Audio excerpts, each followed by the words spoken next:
Hello, everyone. This time we're going to discuss Sternberg's successful intelligence theory and the Wicks model. This is special to me because I had the chance to meet Dr. Robert Sternberg during the centennial of De La Salle University in 2012. During this time, he explained his theory and the Wicks model. I know that you will appreciate it very much as it is quite an inspiring model. Robert Sternberg, when he was a young boy, suffered from test anxiety. He realized that when there are examinations, sometimes even those that are really creative and those that are really capable of innovation and new thinking may have difficulty because of the type of tests that we have. So, based on his studies and his readings, he came out with his own theory of intelligence that eventually had implications on the way we assess and the way we test people. No? So he came up with an idea which he created, the Sternberg test of mental ability. And he explained this during his talk in De La Salle, how innovative and how different it is when we assess students using very creative processes. And among his major contribution to psychology is the triarchic theory of intelligence. But of course, eventually this was revised to his current successful intelligence theory and his Wicks model.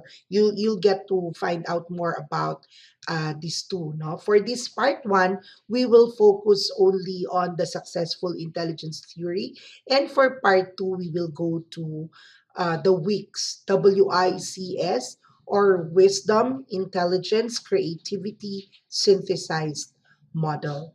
Okay, so this was his initial triarchic theory of intelligence, but now it is the successful intelligence theory.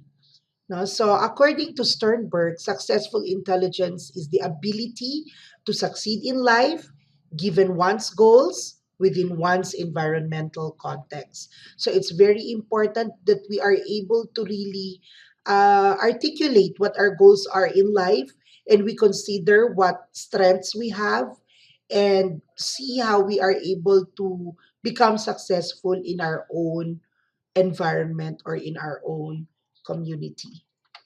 So this theory, successful intelligence theory, has four types of intelligence or four skills that he identified. We have the memory skills, analytical skills, creative skills, and practical skills. So according to him, memory skills are the ones that help us recall facts and pieces of information. Analytical skills determine if a certain idea is good.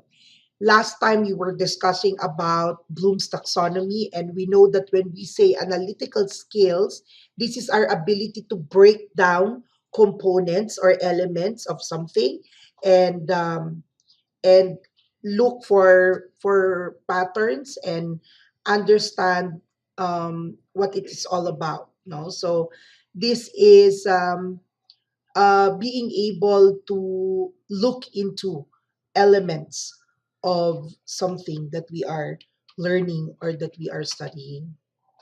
Okay.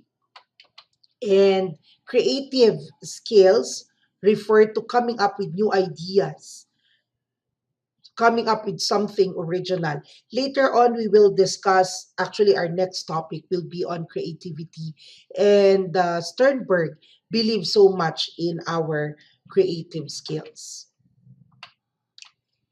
And the fourth one is practical skills.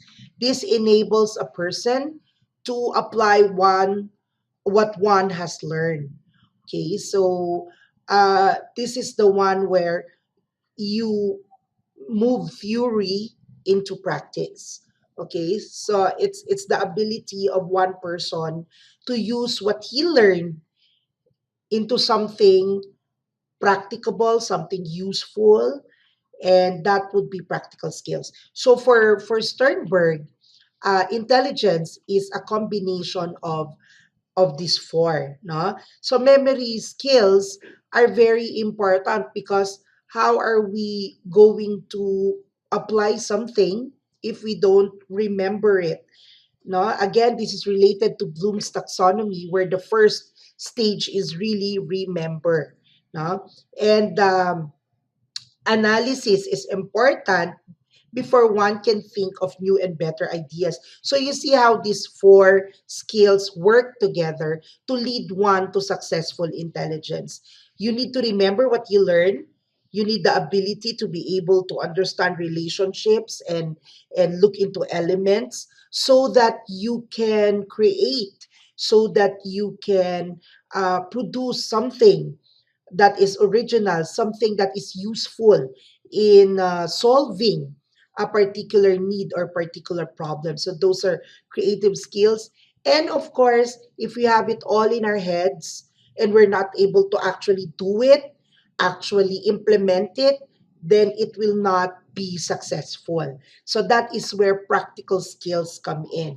Now, so it's a combination of remembering what we learned, the ability to analyze, the ability to create and think of innovation and new ways of looking at things to improve life, to improve whatever problem there is, and of course, to actually do it and implement it, which involves practical skills. So we can link this again to 21st century learners and citizens, and we know that these are the four things that we need in order to be successful, not just as teachers but as persons. No? So going back to what Sternberg said, successful intelligence is the ability to succeed in one's life, given one's goals, within one's environmental context. So it's not just a matter of being intelligent, but being successful in it.